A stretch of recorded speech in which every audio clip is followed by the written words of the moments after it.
Hi, my name is Christina and I am your librarian here at Christina's Bookshelf. And today I'm participating in my very first. You guys are with me on this debut trip into BookTube land for the Top 5 Wednesday. And today's topic is favorite MM couple. There's a possibility that there's more than 5 on my list. Maybe.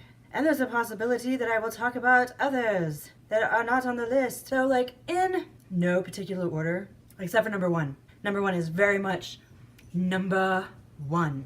And I have a number 1 in adult and a number 1 in YA. And then when I was pulling out books of the ones that I have, I found a couple more. These are the ones that off the top of my head, not like going into research. But if I like went on my bookshelf or got onto Goodreads and started going off of that, I'm sure I would look at all my books and be like, oh, this couple, oh, they touched me in XYZ and their story was this. Oh, this couple, they touched me in XYZ and their story was this. Oh, like, okay, there are so many couples that mean so much to me, and every story is different. Every writer brings something great and purposeful, and it really breaks my heart to come out and say, these are the top 5. Which is why I have more than 5. But I narrowed it down. I think I have less than 10, maybe. This is my very first, and I've already broken rules. That's what I do. I'm a rebel booktuber, living life dangerously. Or you can just call me Johnny Dangerously. And these aren't like my top 5 being that have the best story and are the most like lavishly written. These are ones that either like really mean something to me or I'm just fucking obsessed with. Like my number 5, I didn't write down the name of the series. Damn it, give me a second. My number 5 come from the Soul Match series by Morticia Knight, and it's a sci-fi series. And I'm not saying it's not bad. I love it, and I love the concept and the sci-fi and everything about it. I'm just fucking addicted. It's like crack. I actually looked it up on Goodreads to spell the names right so I say them right, and I realized that another book came out in freaking November and I forgot about it. Like, worst reader award right here. I don't know how I forgot about it when I'm so effing addicted to it. But you have Lazar, Neri, and Chris. It's kind of Lazar and Neri, and it's like a dom-sub relationship, and then when they invaded Earth, they picked up Chris. So now it's a 3-way going on. I'm just obsessed with all of this. And so it's just watching it go down, and now they're trying to save the Earthlings, and they're so hot.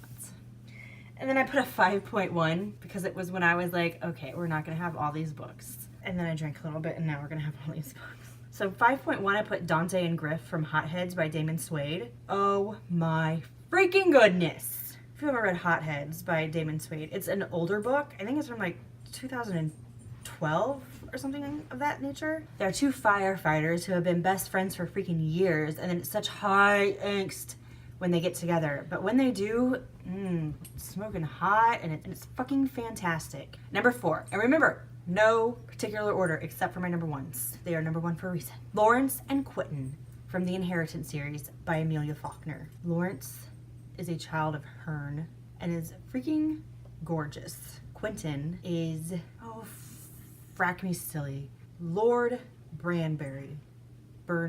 Shit. He's somebody important in England. I just lost it. His father's a duke. Put it together. We'll just take another one of these.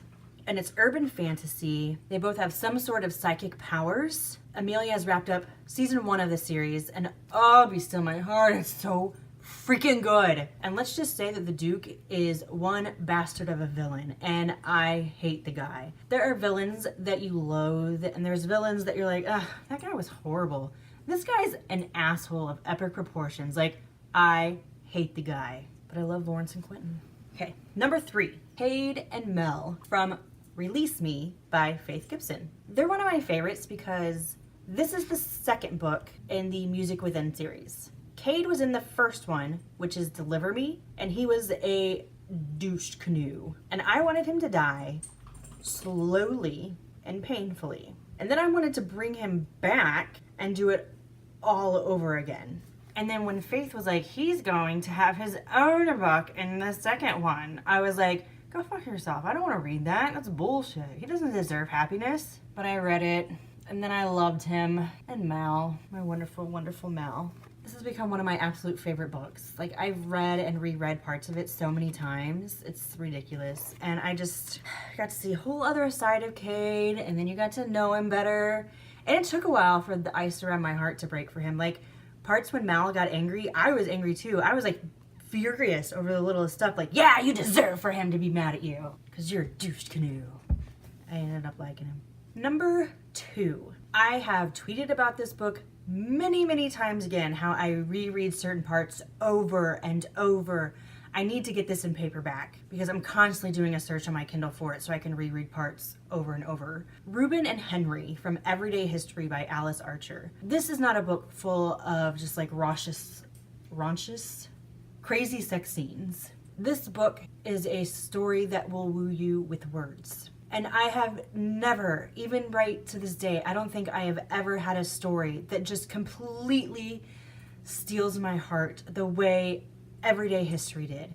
Now, granted, even though I said earlier, every story is different and every author does something different, but the way Alice Archer takes this and brings the story to life and writes it, and you see Henry and Reuben and how they connect and have this one weekend, and then the next 2 years they're separated, and watching how they grow and develop and how Henry just steals Reuben's heart and takes it, and what Reuben, I'm about to cry, how Reuben gets Henry back. Reuben and Henry are one of my all-time favorite characters. Couples, loves.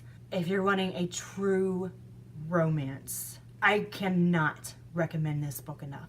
Everyday History by Alice Archer, published by Dreamspinner Press. It came out in 2016. This is 2018, and I am still rambling about it. I don't think I'll ever stop. Before I get to my number ones, you guys are gonna have to wait. Who's getting kicked off the island? Right after these brief messages. Okay, so another couple of mine that I really adore is Gabriel and Michael from Michael's Awakening by Jacqueline Osborne. This is the book that I fell in love with her with. Gabriel is a character that sticks in my head at all times, and when I'm feeling down, I can hear him talk to me, and he actually lifts my spirit quite a bit. And even when my spirit's not lifted, sometimes I can make myself giggle with things that I think he would say to me. So this is one of my favorite characters too. And I don't have the other book, but also Faith Gibson has the Stone Society series, and it's Gargoyle Shifters. So fucking hot. She has queer characters throughout. It's a predominantly an MF couples, but Jasper and Trevor are an MM, and they have a story. And Dane was a novella. That was the most recent, now that I think about it, and I still haven't read it. Shit. And then Urijah, I just call him Yuri. His was the latest book, Yuri and Banyan. Oh my god. Like, I knew this one was going to hurt knowing Trevor's background, and it did. I'm not even gonna lie. But Yuri and Banyan's story? Now, my number one YA MM couple, Malik. Yes, I'm going there. Alec and Magnus. But if we're gonna talk fanfic, Will and Jem. Okay, by this author, I have a favorite couple, but you currently can't buy the book that my favorite couple are in, so I also picked a couple from another book of his. My favorite couple is Elaine and Chris. Like, this is my favorite couple. This is one of my all-time favorite books. So full of conspiracy theories wrapped around religion, and you bring in the Knights Templar, and you have vampires, and you have demons and angels, and you bring in the Pope, who's a fucking badass in this. And it's Time to Rise by Tal Bauer. He has yet to write something that I'm disappointed in.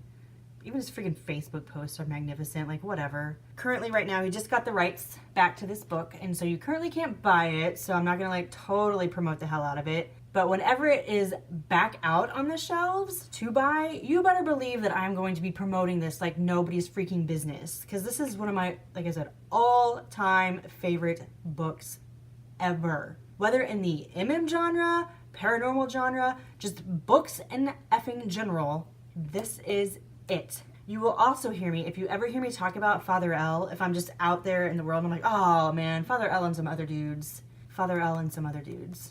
Father L's a side character, but he's like my boo.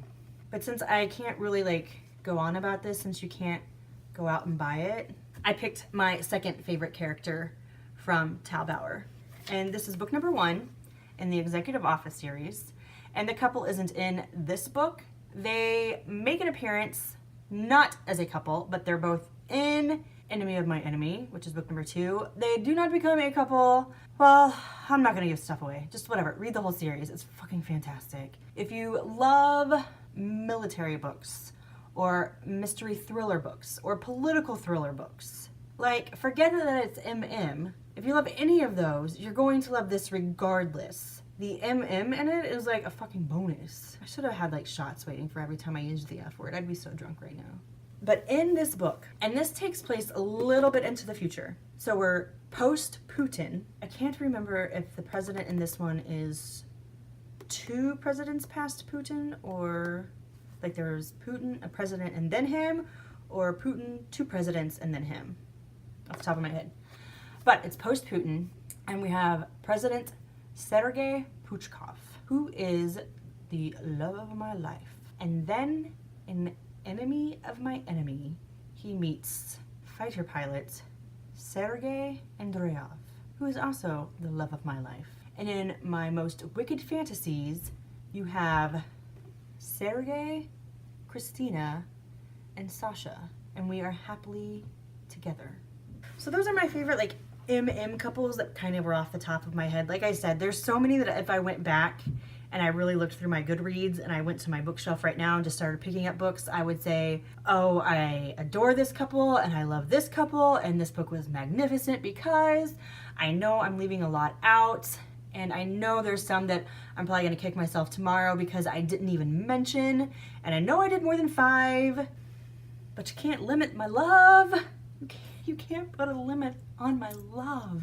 So this was from the Goodreads group that I just joined after watching a lot of other people do their top 5 Wednesdays. So I am going to leave that Goodreads group link down below in case anybody else sees this and they're not part of it. I think I'm like one of the last people. If you've enjoyed this top 5 Wednesday, give me a like and leave me a comment. Let me know if I should go ahead and do future ones. And then, go ahead and hit that subscribe button. I try to get new things out every Monday through Thursday, but I honestly never know what time.